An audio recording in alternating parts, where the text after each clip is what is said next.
वक्फ board को लेकर पूरे देश में घमासान मचा हुआ है। एक तरफ जहां जेपीसी की ओर से वक्फ संशोधन विधेयक पर आम लोगों के सुझाव मांगे गए हैं, तो वहीं वक्फ बोर्ड की जमीन हड़पने वाली नीति की पोल भी खुल रही है। ताजा मामला दिल्ली का है, जिसमें वक्फ बोर्ड ने दिल्ली के 6 मंदिरों पर अपना दावा कर दिया है। वक्फ बोर्ड का कहना है कि ये सभी मंदिर वक्फ की जमीन पर बने हैं, लेकिन हैरानी की बात यह है कि इनमें से कुछ मंदिर वक्फ बोर्ड बनने के पहले की है और दिल्ली के 6 मंदिरों पर वक्फ बोर्ड ने जो दावा किया है उसका खुलासा अल्पसंख्यक आयोग की रिपोर्ट से हुआ।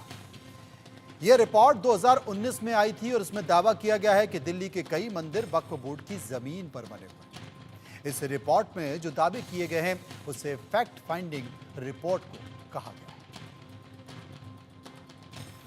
वहीं तमाम बातों के बीच चलिए आपको बताते हैं कि रिपोर्ट में किन 6 मंदिरों पर दावा किया गया है।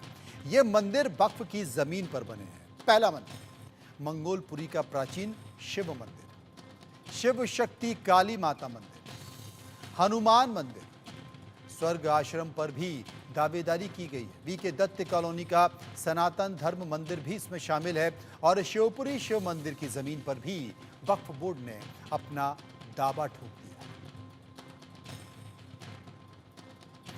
अब आपको बताते हैं कि अल्पसंख्यक आयोग की रिपोर्ट क्या है। रिपोर्ट के जरिए ये भी आपको बताते हैं कि इसमें खुलासा क्या हुआ है। 2019 में अल्पसंख्यक आयोग की रिपोर्ट में यह दावा किया गया था कि दिल्ली के कई मंदिर वक्फ की जमीन पर बने हुए हैं।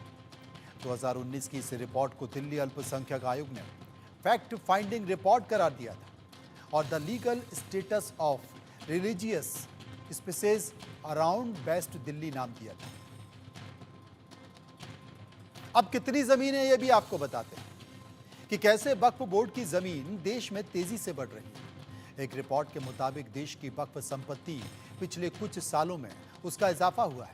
2006 में जहां 1.2 लाख एकड़ वक्फ की संपत्ति थी, तो 2009 में यह बढ़कर 4 लाख एकड़ हो गई है और 2024 पहुंचते पहुंचते ये संपत्ति बढ़कर 9.4 लाख एकड़ हो गई। और इसी बात को लेकर केंद्र सरकार ने वक्फ की जमीनों को लेकर एक बिल भी पेश किया है। फिलहाल लोगों से राय मांगी जा रही है। संसद की एक कमेटी भी बना दी गई है, वो लोगों से सलाह मशवरा कर रही है। बहुत सारे लोगों ने मेल के जरिए, खत के जरिए अपनी बात उस कमेटी तक पहुंचाई है। लेकिन इन सब के बीच अल्पसंख्यक समुदाय से जुड़े हुए लोग ये कह रहे हैं कि ये वक्फ को खत्म करने की साजिश है, ये वक्फ की ज़मीन पर कब्जा करने की तैयारी है और सरकार का एक एजेंडा है जो कि बहुत तेज़ी से आगे बढ़ रहा है।